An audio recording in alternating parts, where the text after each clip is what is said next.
আমার কাছে রাজনীতি মানেই হচ্ছে মানুষের সেবা করা।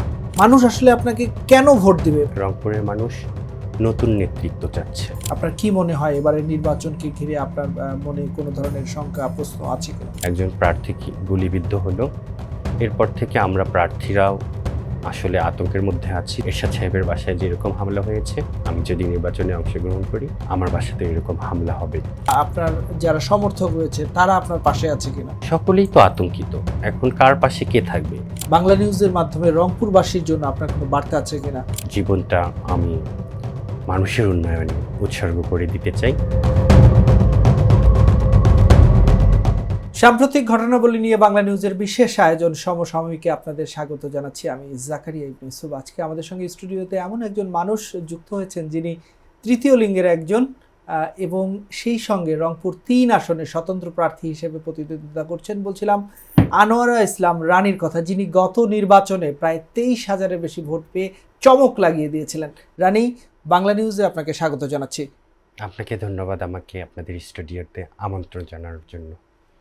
রানী, আপনার কাছে শুরুতেই জানতে চাই আপনার বেড়ে ওঠা, আপনার পড়াশোনা এবং রাজনীতিতে পদার্পণের যে গল্পটা রয়েছে।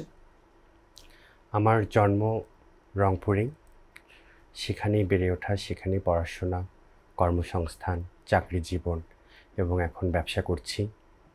সব কিছু মিলে আমার রংপুরেই আমার পুরো জীবনটা যাচ্ছে আর কি। আপনি প্রথমত তৃতীয় লিঙ্গের একজন এবং রাজনীতিতে পদার্পণ, এই যে সাহসটা, এই সাহসের যাত্রাটা শুরু হলো কবে? আমি রাজনীতিতে সক্রিয় হয়েছি দ্বাদশ জাতীয় সংসদ নির্বাচনের আগে আগে। রাজনীতিতে আসার মূল কারণ হচ্ছে আমি বিভিন্ন মহামানব যেমন কবিগুরু রবীন্দ্রনাথ, মহাত্মা গান্ধী, স্বামী বিবেকানন্দ, তারপর আমাদের ফজলুল করিম, মহাত্মা লালন সাঁইজি, এইরকম মহামানবগণ মানুষের সেবা করতে বলেছেন, মানুষের উন্নয়নে কাজ করতে বলেছেন। মানুষের যে প্রেম তৈরির বিষয়টা, এই বিষয়ে ওনারা বিশেষ করে বলেছেন। মহাত্মা লালন সাঁইজি বলেছেন, মানুষ ভজলে সোনার মানুষ হবি। তো এই মানুষের সেবা করার, মানুষের উন্নয়নে কাজ করার ইচ্ছা থেকেই আমার এই রাজনীতিতে অংশগ্রহণ করা। আমার কাছে রাজনীতি মানেই হচ্ছে মানুষের সেবা করা। রানী, আপনি তো 2024 সালের নির্বাচনে অংশগ্রহণ করেছিলেন, সেবার প্রায় 23,000-এর বেশি ভোট পেয়েছেন। 23,326। জি, এই যে এত মানুষের সমর্থন, সেটাকে মানুষ আসলে আপনাকে কি বলে? আপনি যখন মানুষের কাছে ভোট চাইতে যান, মানুষের দ্বারে দ্বারে আপনি যান, আপনাকে কি বলে মানুষ? মানুষ আসলে নতুন কিছু দেখতে চায়, আমাকে পেয়ে খুশি। আমার অতীতের যে কার্যক্রমগুলো মানুষের উন্নয়নে, এগুলো সহজে মানুষের কাছে প্রচার হয়েছে। সেদিক থেকে মানুষ বিচার করে আমাকে খুব পছন্দ করে। আর আমি যখন নির্বাচনে এসেছিলাম তখন রাতারাতি আমার জনপ্রিয়তা আকাশ সমান হয়ে যায়। রংপুরের মানুষ চায় আমাকে, শুধু রংপুরের মানুষ না, সারা বাংলাদেশের মানুষই আমাকে এখন ভালোবাসে। রানী, আমরা জানি যে রংপুর মানেই কিন্তু জাতীয় পার্টির ঘাঁটি, এরশাদের ঘাঁটি, আর এবং আপনার এই আসনটা কিন্তু এবার সম্ভবত জিএম কাদেরের আসন। তো সেই জায়গা থেকে এই রংপুরে জাতীয় পার্টির দুর্গে আপনি হানা দিতে পারবেন কিনা? মানুষ জাতীয় পার্টি কিংবা এখন বিএনপি জামায়াত বাদে আপনাকে কেন আসলে ভোট দেবে? জাতীয় পার্টি রংপুরকে ঘাঁটি হিসেবেই করে নিয়েছিল, এটা ওনারা দীর্ঘদিন ধরে ঘাঁটি হিসেবে ব্যবহার করেছে। তো আমি নির্বাচনে আসার পরে দেখলাম যে আসলে রংপুর আর জাতীয় পার্টির ঘাঁটি নেই। এখানে রংপুরের মানুষ নতুন নেতৃত্ব চাচ্ছে। এখানে সঠিক নেতৃত্বের অভাব তৈরি হয়ে গিয়েছে, একটা নেতৃত্ব শূন্যতা অঞ্চলও বলা যায়। জাতীয় পার্টি কী করেছে? জাতীয় পার্টি আমাদের রংপুরের মানুষের ভোট নিয়ে যুগ যুগ ধরে নির্বাচিত হয়ে ওনারা ঢাকামুখী হয়ে যান। রংপুরের দৃষ্টান্তমূলক কোনো উন্নয়নে ওনারা কাজ করেনি। তো আমরা রংপুরের মানুষ, শুধু আমরা না, আমরা সকলেই, আমি নিজেও জাতীয় পার্টিকে ভোট দিয়েছি, যেহেতু আমাদের অঞ্চলেরই সন্তান জিএম কাদের সাহেব বলুন আর এরশাদ সাহেব বলুন। আমরা ভেবেছিলাম আমাদের সন্তান আমাদের মঙ্গলে কাজ করবে, আমাদের উন্নয়নে কাজ করবে। এরকম যুগ যুগ ধরে আমরা ভোট দিয়ে নির্বাচিত করার পরে ওনারা ঢাকামুখী হয়ে যান। আমাদের জন্য দৃষ্টান্তমূলক কোনো উন্নয়ন হয়নি। সারা বাংলাদেশের তুলনায় কিন্তু রংপুরকে পিছিয়ে পড়া একটি অঞ্চল হিসেবে ধরা হয়। তো এই দিকগুলো বিবেচনা করে রংপুরের মানুষ বারবার যেহেতু জাতীয় পার্টির কাছে প্রতারিত হয়েছে, রংপুরের মানুষ জাতীয় পার্টিকে আর পছন্দ করে না এখন। জাতীয় পার্টি রংপুরের মানুষের কাছে একটা বিরক্তিকর, অনেকটা অসন্তুষ্টি তৈরি হয়েছে জাতীয় পার্টির প্রতি। তো সেই জায়গা থেকে আমি নির্বাচন করেছি। আমাকে পেয়ে রংপুরের মানুষ খুশি, আনন্দিত। আমার মাঝেই অনেকেই আশার আলো দেখছে। আর ঘাঁটি ছিল, ঘাঁটিতে ইতিমধ্যে আমি 24-এর নির্বাচনে, দ্বাদশ জাতীয় সংসদ নির্বাচনে আমি ঘাঁটিতে হানা দিয়েছি। এমনকি রংপুরের মানুষ বলে যে আমি ওই নির্বাচনে সকল ভোট আমি পেয়েছিলাম। এটা আমার কথা না, জনগণের কথা, দেশের মানুষের কথা। আমি নাকি নির্বাচিত হয়েছি, আমাকে নাকি অন্যায় করে ঠকানো হয়েছে। মানে আপনার ভোট চুরি হয়েছে এরকম কথা? হ্যাঁ, এরকমটাই আমি শুনতে পাই।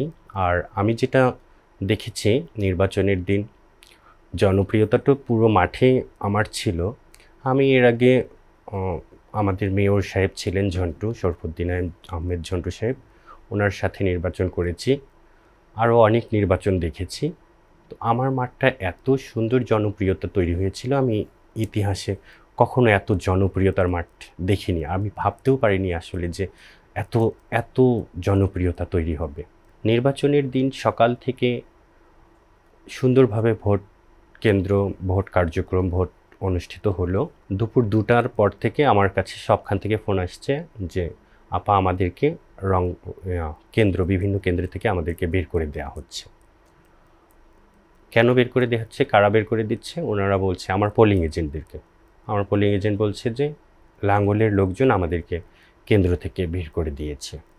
তো আমি ইতিমধ্যে গাড়ি নিয়ে ছোটাছুটি করে 2-1টা কেন্দ্র গিয়ে আমি ঠিক করে দিয়েছি। আমার পোলিং এজেন্টদেরকে আমি কেন্দ্রে আবার প্রবেশ করিয়েছি। কিন্তু সবখান থেকে ফোন আসছে, আর সময়ও নেই, সময় আছে মাত্র 1-1.5 ঘন্টা। তো আমি তো সবখানে মুভ করতে পারবো না, প্রায় 175টা কেন্দ্র। তারপরে যখন সবখান থেকে ফোন আসলো আপা আমাদেরকে কেন্দ্র থেকে বের করে দিচ্ছে, আমি তারপরে আর পেরে উঠিনি, আমি গা ছেড়ে দিয়েছিলাম। আওয়ামী লীগের আমলে, স্বৈরাচার শেখ হাসিনার আমলে কিন্তু আপনার নির্বাচন করার অভিজ্ঞতা রয়েছে এবং আপনি বলছিলেন যে কিভাবে ভোট চুরির ঘটনা ঘটেছে। তো এবার ইউনূস সরকার অর্থাৎ অন্তর্বর্তী সরকারের অধীনে নির্বাচনটা অনুষ্ঠিত হবে। এক্ষেত্রে আপনি কোনো পার্থক্য দেখছেন কিনা, বা আপনার কি মনে হয় এবারের নির্বাচনকে ঘিরে আপনার মনে কোনো ধরনের শঙ্কা, প্রশ্ন আছে কিনা? আমার মনে হয় ইতিহাসের সবথেকে দুর্বল একটি সরকার হচ্ছে এই বর্তমান সরকার। কেননা আইন শৃঙ্খলার যে অবনতি, যে বেহাল দশা, এতে করে সকল জনগণের ভিতরে একটা আতঙ্ক বিরাজ করছে। নির্বাচনের পরিবেশ সৃষ্টি হয়নি। বিশেষ করে আমি যদি একটু বলি যে তফসিলের পরদিনই ঢাকার একজন ঢাকা 8 আসনের একজন প্রার্থী ওসমান হাদি এবং জুলাইয়ের সম্মুখ সারিতে তিনি ছিলেন জুলাই যোদ্ধা, তার মতো একজন পরিচিত মুখকে কিন্তু আমরা দেখেছি যে গুলি করা হয়েছে। তো সবকিছু মিলিয়ে আপনার কাছে নিরাপত্তাটা কেমন মনে হচ্ছে? একজন প্রার্থী হিসেবে আপনার কাছে কি মনে হচ্ছে নির্বাচনের এই সার্বিক নিরাপত্তার বিষয়টি কেমন? জনমনে তো আগে থেকেই আতঙ্ক বিরাজ করছিল। তফসিল ঘোষণার 24 ঘন্টার মধ্যে যে একজন প্রার্থী গুলিবিদ্ধ হলো, এরপর থেকে আমরা প্রার্থীরাও আসলে আতঙ্কের মধ্যে আছি, যার কারণে আমরা মাঠে আগের মতো জনসংযোগ কিংবা প্রচারণার কাজ এভাবে সাহস নিয়ে করতে পারছি না। সবখানে একটা আতঙ্ক বিরাজ করছে। আপনি নিজেও কোনো ধরনের বাধার সম্মুখীন হয়েছে কিনা, বা আপনাকে এভাবে কোনোভাবে প্রভাবিত করা হচ্ছে কিনা? আমাকে তফসিল ঘোষণার আগেই বিভিন্ন খান থেকে আমাকে হুমকি ধামকি দেওয়া হয়েছিল। সেদিক থেকেও আতঙ্ক রয়েছে। আর বিশেষ করে আমাদের যে প্রার্থী গুলিবিদ্ধ হলো তারপর থেকে আমি আরও বেশি করে আতঙ্কিত। মানে আপনাকে কিভাবে এই হুমকিগুলো আসে, ফোনে বা সোশ্যাল মিডিয়ায় কিভাবে? আমাকে ফোনেও হুমকি দেওয়া হয়েছে, এমনকি সরাসরি আমার বাসায় এসে আমাকে হুমকি দেওয়া হয়েছিল। মানে কি বলছে তারা কি চায়? নির্বাচনে অংশগ্রহণ করলে আমার বাসায় এরশাদ সাহেবের বাসায় যেরকম হামলা হয়েছে, আমি যদি নির্বাচনে অংশগ্রহণ করি আমার বাসাতে এরকম হামলা হবে, এরকম হুমকি দিয়ে গিয়েছে। আমি নাম বলবো না তাদের। আর এরশাদ সাহেবের যে বাসাটা ভেঙেছে এতেও আমি ব্যথিত হয়েছি, কারণ যতই আমার প্রতিপক্ষ দল হোক, এরশাদ সাহেবের বাসাটা আমাদের একটা রংপুরের একটা সৌন্দর্য, একটা ঐতিহ্য। তো এটা ধরে রাখার দায়িত্ব অনেকটা রংপুরের মানুষের সকলের। রানী, আপনি বলছিলেন যে নানা সংখ্যার মধ্যেই আসলে নির্বাচন এগিয়ে যাচ্ছে। তো আপনি কি ভীত কিনা, বা আপনার প্রতিক্রিয়া কি? এ ধরনের কথা বলে বা এইভাবে প্রতিবন্ধকতা সৃষ্টি করলে কি আপনি সরে আসবেন কিনা, বা আপনার যারা সমর্থক রয়েছে তারা আপনার পাশে আছে কিনা? সমর্থক সহ প্রশাসন সহ সকলেই তো আতঙ্কিত। এখন কার পাশে কে থাকবে? প্রশাসন নিচেও একটা আতঙ্কের মধ্যে ওনারা দিন কাটাচ্ছে। তো সেখান থেকে আমি আসলে ধোঁয়াশা দেখছি। ভবিষ্যতে কী হবে জানি না। পরিবেশ, আইনশৃঙ্খলা পরিস্থিতির যদি উন্নতি না হয় তাহলে হয়তো নির্বাচন থেকে সরে আসতে বাধ্য হতে হবে। আর যদি আইনশৃঙ্খলা পরিস্থিতি স্বাভাবিক হয় তাহলে আমি লড়ে যাব। রানী, আপনি একেবারেই উত্তরের একটি বড় শহরের, রংপুরের একদম সিটি কর্পোরেশনের মতো জায়গার একটি অংশের আপনি নির্বাচন করবেন। তো আপনার পরিকল্পনা কি? রংপুরের, আপনার দৃষ্টিতে রংপুরের প্রধান প্রধান সমস্যা কোনগুলো? আপনি যদি নির্বাচিত হন, বা আপনার প্রতিশ্রুতি কি থাকবে মানুষের কাছে? কি বলে ভোট চাচ্ছেন আপনি? আপনি কি করতে চান? আমাদের রংপুরের প্রধান সমস্যা হচ্ছে বেকারত্ব দূরীকরণ নিয়ে কাজ করব। আমার ভোটারের মধ্যে রংপুরের ছেলেমেয়েরা, যুবক যুবতীরা, এরা অনেকেই আমার কাছে চাকরির আবেদন করে, বিভিন্ন জায়গায় চাকরির সুযোগ চায়। তো আমি আসলে সকলকে চাকরির ব্যবস্থা করে দিতে পারি না। এই বিষয়টা আমাকে খুব ব্যথিত করে। তো আমার প্রধান কাজ হবে কর্মসংস্থান নিয়ে যেটা করব, রংপুর যেহেতু একটি কৃষিভিত্তিক অঞ্চল, সেখানে কৃষিভিত্তিক শিল্প কলকারখানা, সাথে অন্যান্য কলকারখানা, বিজ্ঞান ও প্রযুক্তি বিশ্ববিদ্যালয়, কৃষি বিশ্ববিদ্যালয় সহ বিভিন্ন শিল্প প্রতিষ্ঠান চালু করব। এগুলো প্রতিষ্ঠান চালু হলে রংপুরেরও উন্নয়ন হবে, পাশাপাশি আমাদের যত তরুণ তরুণী আছে বেকার, তাদের কর্মসংস্থানের সুযোগ তৈরি হবে। আমি কর্মসংস্থান নিয়ে বিশেষ নজর রাখব। এরপরে আমাদের সরকারি হাসপাতালে ওখানে চিকিৎসার বেহাল দশা।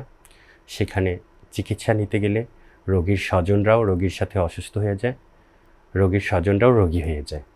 তো এই বিষয়টা যেন ভালোভাবে সুষ্ঠু চিকিৎসা সেখানে পায়, পরিচ্ছন্নতা যেন সঠিকভাবে থাকে, এই দিকটাতেও নজর রাখব। এরপর আমাদের রংপুরের নগরীর প্রত্যেকটা পাড়ায় পাড়ায় শ্যামাসুন্দরী নামে একটি খাল রয়েছে। এই খালটিকে খনন করে আধুনিকায়ন করে এখানেও স্বচ্ছ পানির ব্যবস্থা করে এখানেও একটা কর্মসংস্থানের সুযোগ তৈরি করা যাবে। এছাড়াও আমার আরও সর্বমোট 22টি প্রতিশ্রুতি নিয়ে আমি এবার এগোচ্ছি। মানে মানুষকে আপনি 22টি প্রতিশ্রুতি দিচ্ছেন। জি। আরেকটি এ বিষয়ে আপনাকে জানতে চাই যে আপনি নিজে কিন্তু তৃতীয় লিঙ্গের প্রতিনিধিত্ব করছেন। আমরা আসলে যখনই এরকম তৃতীয় লিঙ্গের কথা আসে, আমাদের চোখের সামনে কিন্তু একটি দৃশ্যই ভাসে, যে বিভিন্ন জায়গায় তারা টাকা চাচ্ছেন, জোর করে টাকা নিচ্ছেন, বা অনেক সময় কোথাও বাচ্চা হলে বা হলে তারা গিয়ে টাকা দাবি করেন, বিয়ের গাড়ি আটকিয়ে দেন। তো এই জায়গা থেকে অনেকেই স্বাবলম্বী হয়েছেন। আমরা নিউজ প্রেজেন্টার দেখেছি, আমরা ঋতুর মতো জনপ্রতিনিধি দেখেছি, আমরা উদ্যোক্তা দেখেছি, নানা পেশায় কিন্তু যুক্ত হচ্ছেন। তো এই যে তৃতীয় লিঙ্গের মানুষদের নিয়ে যে ধারণা, এই ধারণা পরিবর্তনে কিংবা তৃতীয় লিঙ্গের মানুষদের জন্য আপনার কোনো নিজস্ব পরিকল্পনা আছে কিনা? অবশ্যই, যেহেতু আমি এই কমিউনিটির মানুষ, তৃতীয় লিঙ্গ জনগোষ্ঠী সহ সকল প্রান্তিক জনগোষ্ঠীকে মূলধারায় অংশগ্রহণ করার একটা চ্যালেঞ্জ নেই আমার এই এত সংগ্রাম। আমি ইতিমধ্যেই কিন্তু আমার প্রায় 400 জন সদস্য আছে রংপুরে তৃতীয় লিঙ্গ জনগোষ্ঠীর। 400 জনের মধ্যে আমি প্রায় 70 জনকে কর্মমুখী করেছি, আর 32 জনকে বাংলাদেশ উন্মুক্ত বিশ্ববিদ্যালয়ে ভর্তি করে দিয়েছি। আর কিছু জন আছে, এদের কর্মসংস্থানের ব্যবস্থা করা সরকারের কোনো বিষয় না, সরকারের কাছে তুচ্ছ একটি বিষয়। এই মানুষগুলোকে কর্মসংস্থানের সাথে সম্পৃক্ত করলে কিন্তু আর আপনাদের যে অভিযোগগুলো সচরাচর আমরা পাই এগুলো পাবো না। আমি তাদের কর্মসংস্থান, তাদের শিক্ষা, তাদের তারা যেন পরিবার থেকে বিচ্ছিন্ন না হয়, এই বিষয়টাতেও নজর রাখব। এর সাথে শুধু আমরা না, আমাদের সাথে আরও যত দলিত, হরিজন, আদিবাসী, বেদে সহ যত প্রান্তিক জনগোষ্ঠী আছে, তাদের সকলের প্রান্তিকতার অভিশাপ থেকে মুক্তি দেওয়ার জন্য, তাদের মুক্তির দূত হয়ে কাজ করার জন্য আমার এত সংগ্রাম। রানী, আমরা শেষ করার আগে আমি একটু আপনার কাছে জানতে চাই যে মানুষ আসলে আপনাকে কেন ভোট দিবে, মানে কি চায় আপনার কাছে? মানে ধরেন এত বড় বড় রাজনৈতিক দলগুলো রয়েছে, তার বাইরেও আপনি একজন তৃতীয় লিঙ্গের প্রার্থী, আপনি আসলে আপনার কাছে মানে কেন ভোট দিবে মানুষ? মানুষ আমাকে এ কারণেই ভোট দিবে যে আমার কোনো পিছুটান নেই। আর যতজন প্রার্থী আছেন আমি সকলের প্রতি শ্রদ্ধা রেখে বলি, ওনাদের পরিবার আছে, পরিজন আছে, ওনাদের ছেলে মেয়েদেরকে বিদেশে পড়ালেখা করাতে হবে এরকম দুশ্চিন্তা আছে, আমেরিকায় কানাডায় বাড়ি করার প্রয়োজন আছে।